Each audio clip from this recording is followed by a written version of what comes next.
Mizoram da sing ningkhaibada miyoi 15 sire kayana thiba khangdri awang nongpok state singda oriba nong singi fibam masina maram oiduna ngasi ayuk aizol dagi khara lapthok laga leiba nong pekfam amada sing ningkhairakpagi thodokta miyoi 15 sire kaya amana thiba khangdana leidi hairi Mizoram gi chief minister Lal Duhoma miyoi 15 sire haiba wafam asi confirm tawkhre miyoi 15 asigi manungda 13 amadi thodok thofam dagi phangki atopa mafam amadagina asiba hakchang ani phangle atopa mafam amagina hakchang ama phangle Mizoram government ki maikai dagi laikhidraba singi lehauriba imung manung singda lupa lakh mari gi ex gracia gi senfam piragani haina chief minister na lauthokre ngasi ayuk pung 3 rom tarakpa matamda malthum amadi limen gi mafam amada laiba ching ama ningkharakpadagi thodok adu thokhibani hojik fawagi oina asiba hakchang ama phangkhre atopa mi nan khiba yawbra haina kana thibagi thabak chathari sing ningkhaibadu da manak nakpada laiba yum amadi kar kaya laibak manungda laikhre hairi National Highway 6 hunthada sing ningkhairakpana hojik aizol amadi atopa state singa phawna khidre amaromda India Meteorological Department IMD na nong puba nonglai nungsit ramel na maram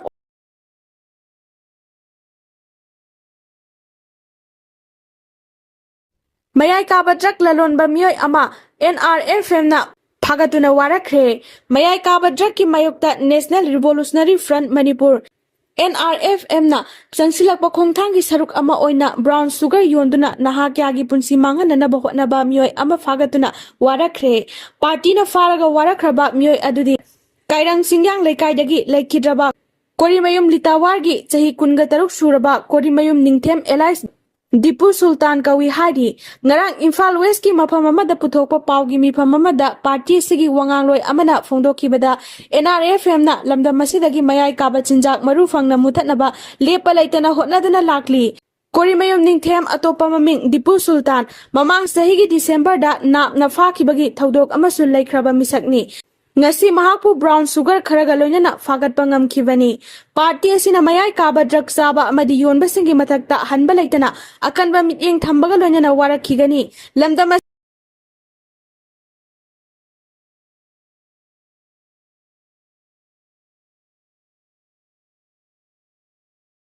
National Highway 37 ki Kesinam amasung ti laijang ki khulgi marakta landslide thokpada tata ama lokhada tasinkre Cyclone Remal gi iwai inil na maram oiduna state asida ngarang dagi hauduna surakhiba nong na maram oiduna mafam kaya da ising thumjin khre Imphal Jiribam lambi fauna khidre akan ba moong da kuina surakhiba nong na maram oiduna Imphal Jiribam lambi National Highway 37 paring da Kangpokpi district ki manung chanba Kesinam amasung ti laijang khulgi marak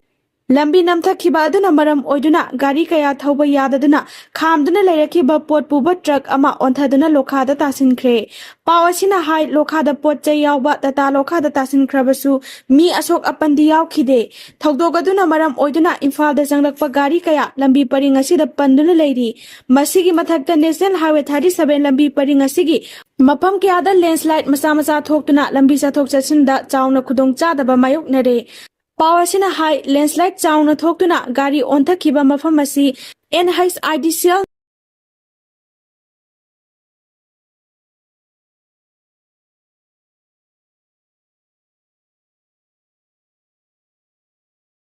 Rims amadi Jenims Hospital ising thumjin khibana miyamda sauna awaba mayok na halle ngarang ahing dagi leptana surakhiba nong na maram oiduna Manipur gi oina lairiba asoba layeng sang ani Regional Institute of Medical Sciences amadi Jawaharlal Nehru Institute of Medical Sciences Jenims ki campus ising thumjin khibana miyamda sauna awaba mayok na halle hari pawasina hai ising thumjin khiba sina maram oiraga hospital ani sida lakpa patient amadi patient party da natana hospital ani sida mathau tawriba doctor nurse amadi atai staff sing da khudong chadaba kya mayok na halle makha tana nong asina letana susilaklabadi hospital asigi makha thangba floor da lairiba ward sing asida ising thumjilakpa yabagi fibam da leire masina hospital asida makhal makha kya gi line jathariba sida khudong chadaba mayok nare